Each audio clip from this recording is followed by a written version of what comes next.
جاره کدندن باش فرماندار گشتی هزین سوریا دموکراتیک هسده جنرال مظلوم عبدی ده کنفرانس که روزنامه‌وانی در راگهاند که ترکیه دخوازه تبلیبون سوید جبو ناتو وکه کرته که گواش زخته لدجی ناتو بخواه بکار بینه جبو که اندامین وی راضی بکه که ترکیه جاره کدن ایریشی سر نافچین ریوبری خو سر بکه. عبدی هروها گوت که سوید تو آلیکاری عسکری سربازی جوان را نشاندنه وکه که ترکیه ادعا دکه.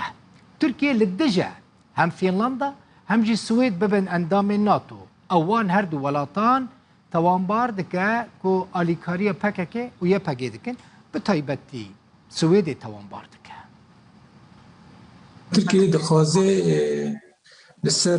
دولت ناتو بکشتی و سر ناتو سر دولت ناتو امریکا يعني باسقي بكي وبا مسألة تقريبا السويد وكي بكي يعني وكي شانتاج كي بكي ابتزاز كي بكي ورقة المقايضة بكي مقابل قبل بكي السويد تبلي أبي تبلي ناتو بي أو جي أو بكي يعني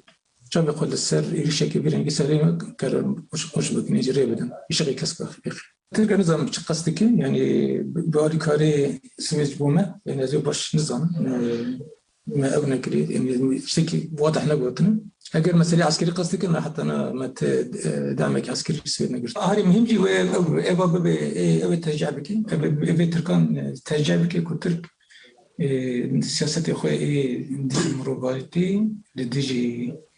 أوي يعني اللي جبوا قوارتنا الديمقراطية كنا نربط كي ولديجي مروباتي كو سلاري ما تمشين ترجع بك بالدوام